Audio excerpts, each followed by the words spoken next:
Hi guys, flex ko lang yung ano, guys, yung sisig nila Jocelyn Badokdok dito sa may Ward 3. Guys, sobrang sarap po talaga. Try nyo po sa mga ka-reels ko po dyan dito sa Giwan. Try nyo po yung sisig po nila, talagang sulit po. Wala kang masabi kasi nung nakarang araw siguro mga 4 days ko na siyang gusto matikman. Kaso lagi pong pagpupunta ko po sa kanila, siguro 2 days nagtatanong ako na lagi po talagang sold out. So ngayon buti na lang pasalamat ako dahil naabutan ko. Ayan guys. Napakasarap po niya. Sa totoo lang, legit po, legit. Talagang masarap po yung sisig nila Uday, Jocelyn. Try nyo po. Masarap po siya.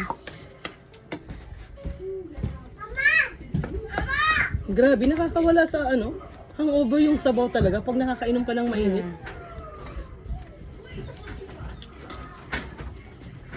Kan Uday, Jocelyn, sila po yung gumagawa nito. Uday, patikin mo naman sa habi mo. Parang ayaw ko na uminom, no? Hindi na daman ako body. Ha? Ada kayo parang nalatan ka daw, Uday. Balik mo na body.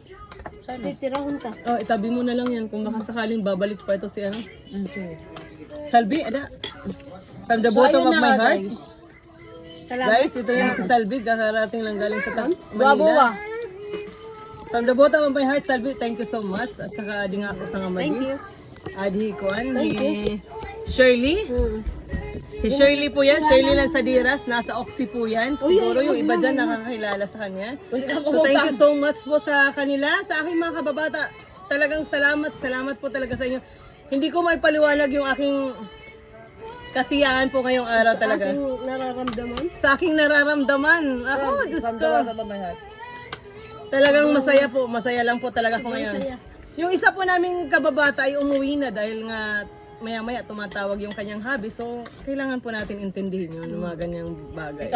At least nakasama namin siya kanina ng mga ilang oras. So, okay na po yun. Pero guys, legit po talaga guys. Legit po talaga yung sisig. Talagang napakasarap po. Masarap ha? Masarap yung sisig nila ha? Order tayo ulit yan. Ada malat kanda haluy dalan Uday. Pag may kailangan kayo, pwede rin kayo mag-order ulit. Mag-order kami. Mga rikuhan na matero, di ba ba? Ano ito nga ni Adit Chris yung na mga kaklase, kaya mga kaklase mo assumption, di ba kayo mga rikuhan mato. Dakay, parang pa. Alam mo sa man ito. Sa buhay ngayon kasi hindi naman ganun ang labanan yung rikuhanon ang importante. Ganda ng income. Diskarte at saka yung bang marunong ka sa buhay. Saka wala tayong sakit. Lahat naman pantay-pantay lang Ako din.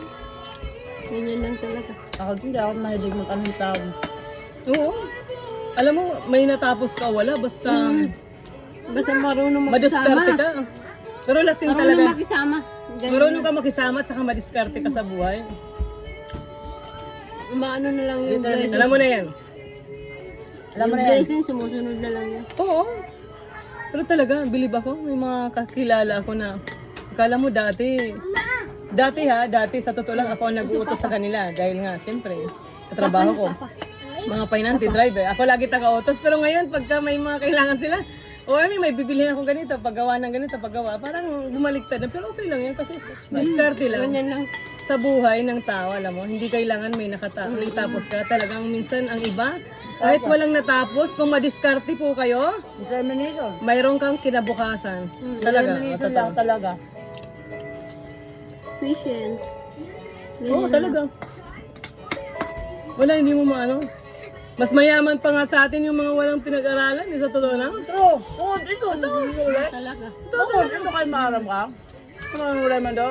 Real talk. Ito mga panagbaligya lang nga dito sa merkado. Sababayin na muna, Mas guys. sa ato. Thank you for watching. Oo, dito.